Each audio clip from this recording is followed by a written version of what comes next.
नमस्कार, मैं कल्याण सिंह चंदेल अपने YouTube चैनल साइंटिफिक नॉलेज में आपका स्वागत करता हूं। आज के इस वीडियो लेक्चर में हम पढ़ने वाले हैं class 9 chemistry chapter number 4 structure of atom part 3। In this lecture we discuss the important topic distribution of electron according to Bohr Bury model. So let's start and learn some new points. First of all, we have to know that in this lecture, how many topics we have to complete. That first topic is atomic number. Second topic is mass number. Third topic is distribution of electron in various shell. Bohr-Bari scheme. Valence shell and valence electron. Isotope.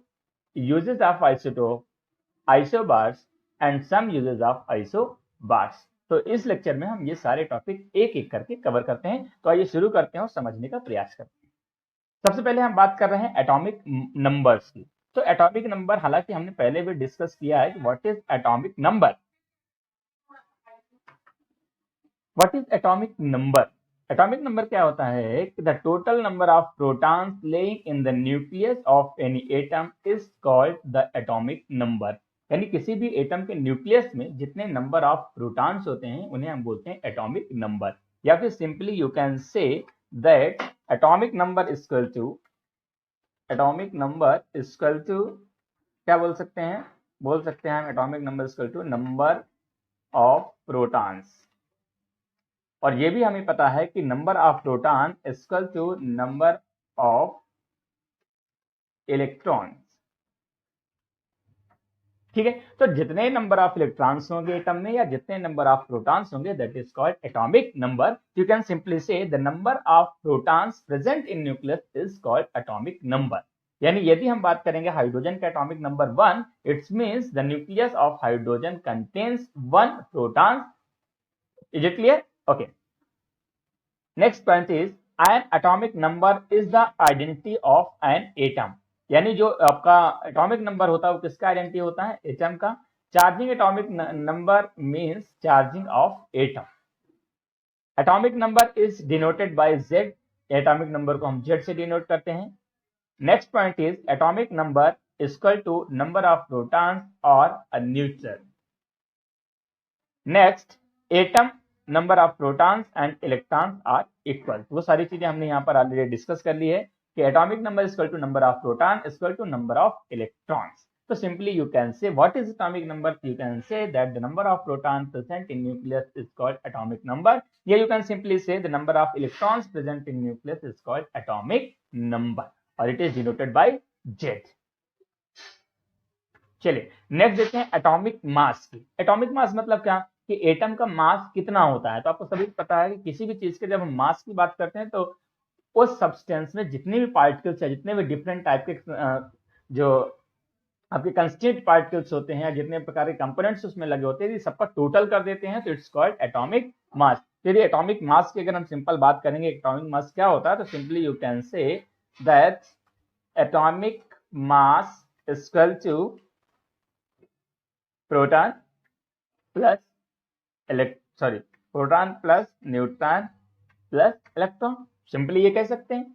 But जब हम बात करते हैं electrons, proton और neutron के atomic mass की, तो proton और न्यूट्रॉन का एटॉमिक मास लगभग एक दूसरे के बराबर होता है। बट इलेक्ट्रॉन का जो एटॉमिक मास होता है वो इतना कम होता है कि उसको हम निग्लेक्ट कर देते हैं, निग्लिजिबल कर देते हैं। इसलिए हम सिंपली कह सकते हैं कि एटॉमिक मास इक्वल टू होता है number of protons plus number of neutron. यानी यहाँ पर हम इलेक्ट्रॉन को जो है काउंट नहीं करते हैं, क्योंकि प्रोटॉन का वेट अगर हम बात करेंगे और इलेक्ट्रॉन का वेट की बात करेंगे तो इलेक्ट्रॉन का जो वेट होता है प्रोटॉन से लगभग इलेक्ट्रॉन का वेट कितना गुना ज्यादा होता है?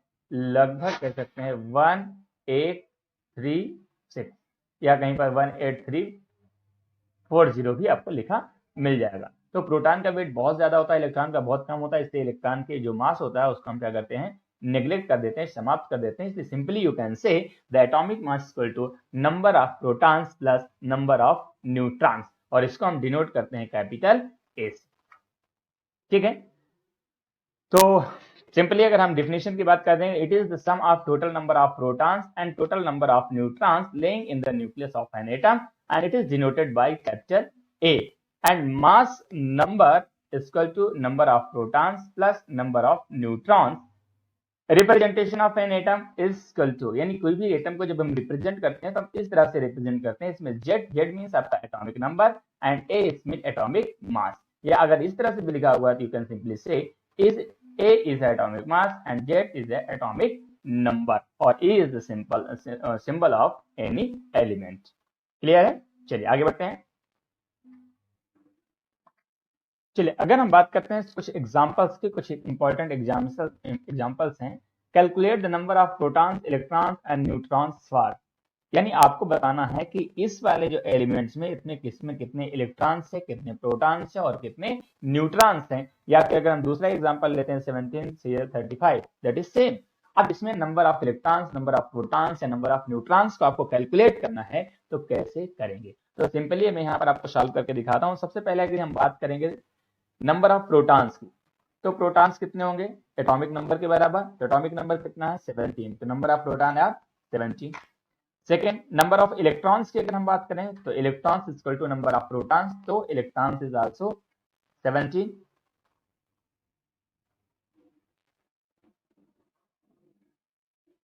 ठीक है, अगर हम बात करेंगे इसके अलावा ये sorry number of electrons is also 17। अब अगर हम बात करेंगे नंबर ऑफ न्यूट्रॉन्स की, तो नंबर ऑफ न्यूट्रॉन्स की अगर हम बात करें तो simply you can say the atomic mass means A is equal to P plus N, यानी प्रोटॉन प्लस न्यूट्रॉन होता है atomic mass. Number of protons हमें पता है और साथ में एटॉमिक मास हमें पता है, एटॉमिक मास इज 35, तो simply 35 is equal to sorry 35 is equal to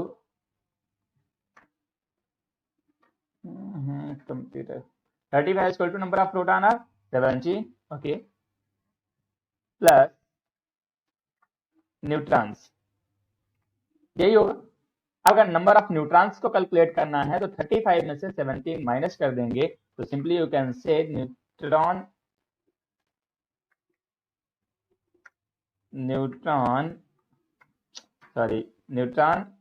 equal to 35 minus 17, 35 minus 17, clear? तो number of neutron equal to number of neutron equal to 35 में से 17 अगर माइनस करेंगे तो द वैल्यू इज 80। तो सिंपली यू कैन से that if you know the number of protons, number of electrons, atomic number and also the atomic mass, you can easily calculate number of neutrons। तो यहाँ पर ध्यान से देखेंगे questions में, since chlorine is a neutral, chlorine एक atom है, neutral होना चाहिए, बिल्कुल, very nice. Number of electrons equal to number of proton equal to 17 because the atomic number is 17। Mass number of chlorine is 35, so the number of neutrons is 35 minus 17 is equal to 18। इस हिसाब से हम calculate कर सकते हैं। Clear है? चलिए आगे देखते हैं distribution of electrons in various shell. तो एटॉमिक स्ट्रक्चर लास्ट लेक्चर्स में हमने डिस्कस किया था कि एटॉमिक स्ट्रक्चर कैसा होता है। तो सिंपली एटॉमिक स्ट्रक्चर होता है आपका इस तरह से कि जैसे मैंने बता दिया कि सॉरी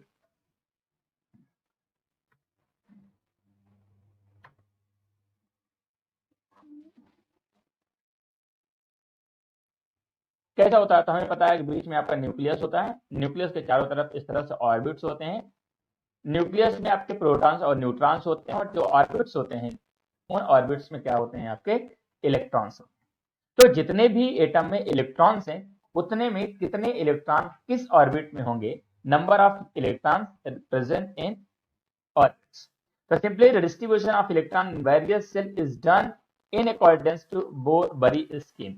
जब हमने एटॉमिक मॉडल्स पढ़े थे तो वहां पर हमने पढ़ा था बोर-बरी स्कीम, मतलब उन्होंने एक फॉर्मूला दिया था जिस फॉर्मूले को हम बोलते हैं 2n², जहां पर n क्या है, number of orbit, number of shell या फिर कह सकते हैं number of energy level. The filling of electrons in the atom is done in accordance to 2n square, where n is the number of cell and 2n square represented the total number of maximum electrons that can be accommodated in that particular cell. यानी किस cell में number of protons, number of electrons कितने होंगे, ये किस फॉर्मूले से denote होगा, 2n स्क्वायर। चलिए आगे हम देख लेते हैं maximum number of electrons that can be filled in particular cell.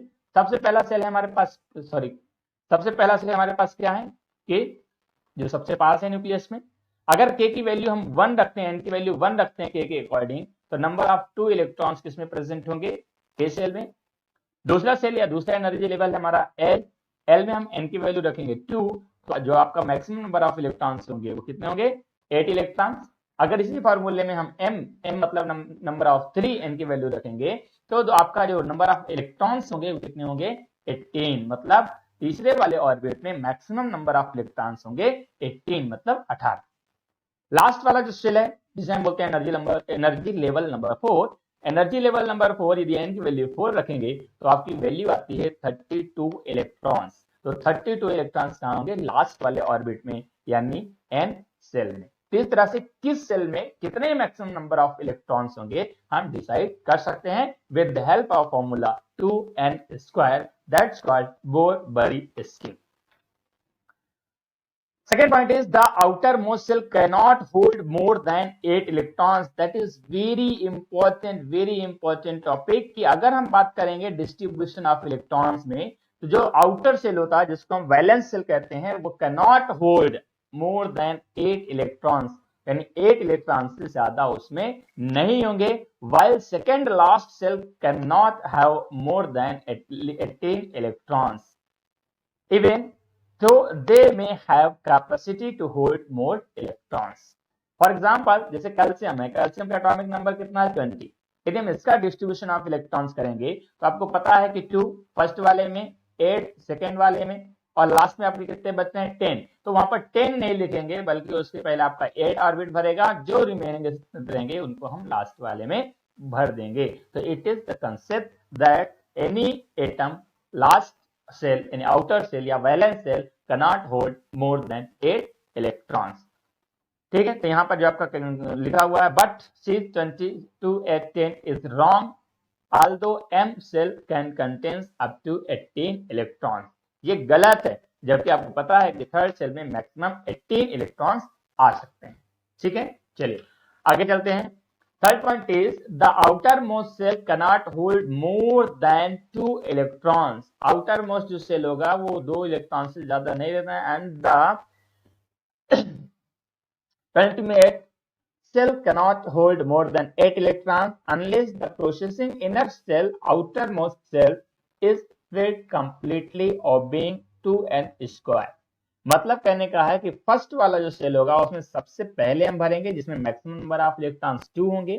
यदि वो कंप्लीट फिल हो जाएगा तो दूसरे में पहुंचेंगे जिसमें मैक्सिमम नंबर ऑफ इलेक्ट्रॉन्स 8 होंगे।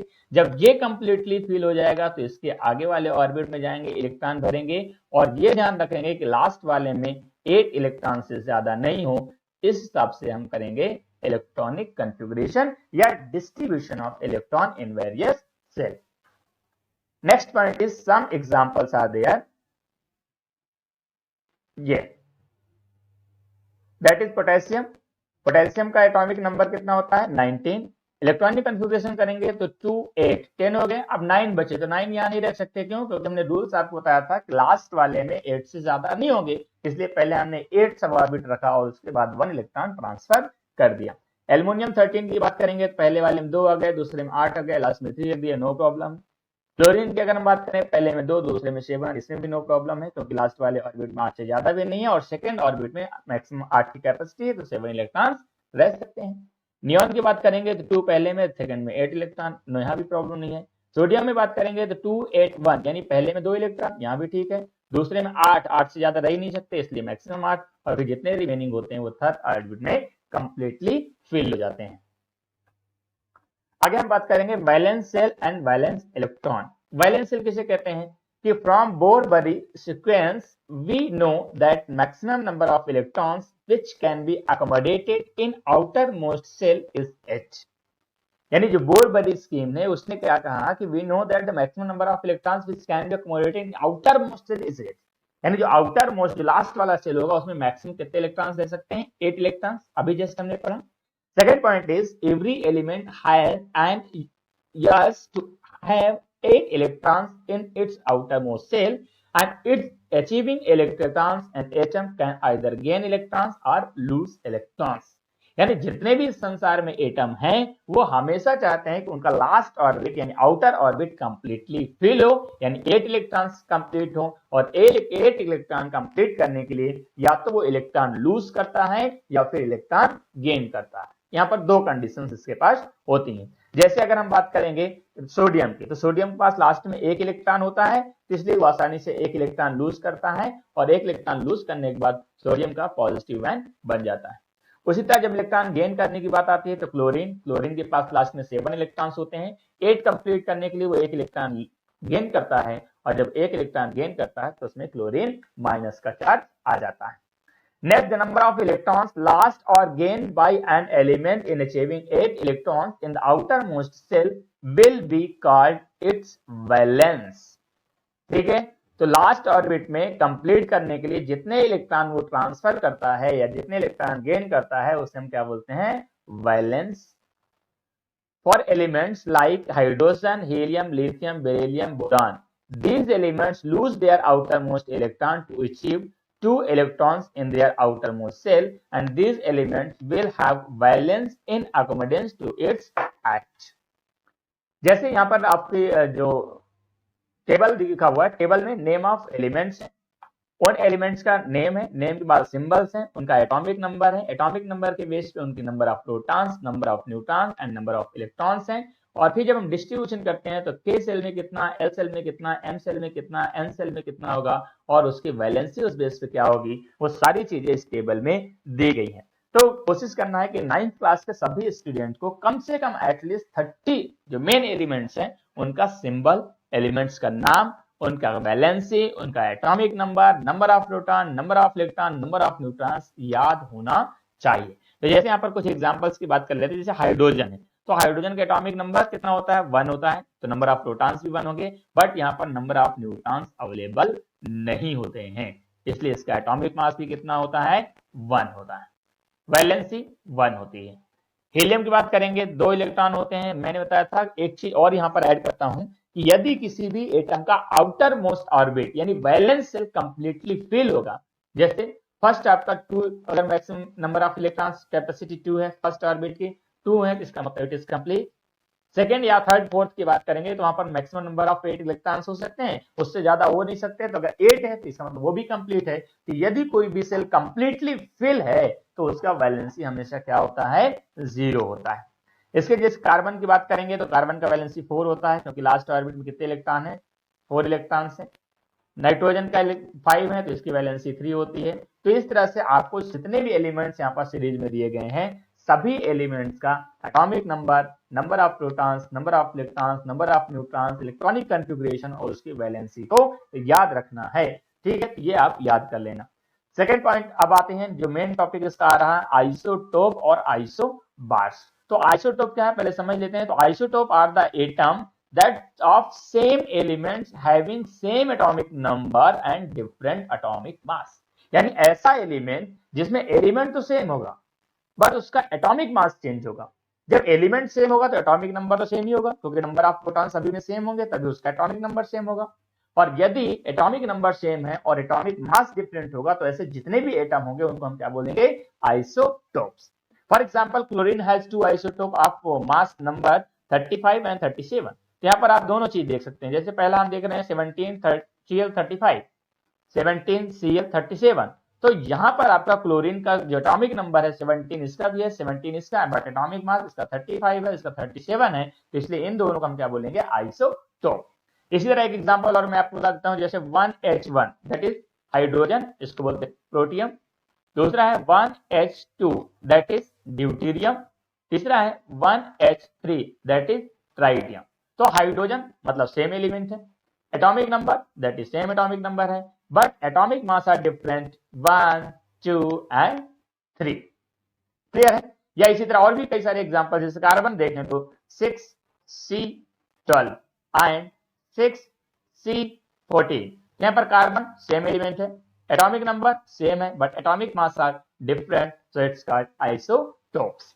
अब हम बात करते हैं यूजेस ऑफ आइसोटोप, यानी आइसोटोप को हम यूज कहां करते हैं, that is very important question, और ये एग्जाम में आता ही है, इसलिए ध्यान से इसको पढ़ना है और समझना और रिमेंबर करना है। जैसे सबसे पहला है यूरेनियम आइसोटोप, यानी यूरेनियम आपका क्या होता है, एक एलिमेंट होता है। यूरेनियम को जो आइसोटोप होता है, it is used as fuel in nuclear reactor, nuclear reactor में एज अ फ्यूल यूज किया जाता है। फिर दूसरा है आइसोटोप ऑफ कोबाल्ट, कोबाल्ट भी एक मेटल है, उसका जो आइसोटोप होता है वो कहाँ यूज होता है, useful treatment of cancer, cancer के ट्रीटमेंट में यूज होता है। और यहाँ पर N isotope of iodine, iodine भी एक एलिमेंट है, उसका एक आइसोटोप होता है जो कि कहाँ यूज होता है, ट्रीटमेंट ऑफ ग्वेटर, ग्वेटर मतलब जो गले का जो रोग होता है वहां पर इसके इलाज के लिए इसका यूज किया जाता है। अब हम बात करते हैं इस चैप्टर का जो लास्ट टॉपिक है, दैट इज आइसोबार। आइसोबार और आइसोटोप जस्ट एक दूसरे के अपोजिट हैं। आइसोटोप में क्या होता था, same atomic number different atomic mass, but isobar में same atomic mass but different atomic number. तो जब एटॉमिक नंबर डिफरेंट हो जाएगा तो एलिमेंट्स भी क्या हो जाएंगे, डिफरेंट हो जाएंगे। तो isobar are the atoms of those elements which have the same mass number but different atomic numbers are called isobars. For example, 20 calcium, 40, 18 argon, 40. तो यहां पर देखेंगे डिफरेंट एलिमेंट्स हैं क्योंकि डिफरेंट एटॉमिक नंबर है, बट एटॉमिक मास इसका भी 40 है और इसका भी 40 है, इसका मतलब सेम है, तो this is called isobars. Second example 11 Na24, 12 Mg24। Magnesium और सोडियम ये दोनों अलग अलग एलिमेंट हैं, एटॉमिक नंबर एक 11 एक 12 है, डिफरेंट है, but atomic mass sodium has 24 and magnesium has 24, so these elements are called isobars। सब एग्जांपल्स आर दिया। जैसे अगर हम बात करें सेलेनियम का, तो इसमें देखो दोनों का जो एटॉमिक नंबर है वो डिफरेंट डिफरेंट है, 32 एंड 34।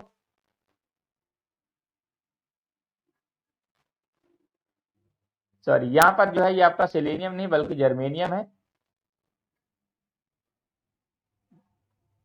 ठीक है। फिर आगे आ जाइए, फेरियम की अगर हम बात करें और निकल की बात करें तो इनका भी ऐसे ही है। आर्गन, पोटेशियम, कैल्शियम की बात करें, दे आर आइसोबार्स।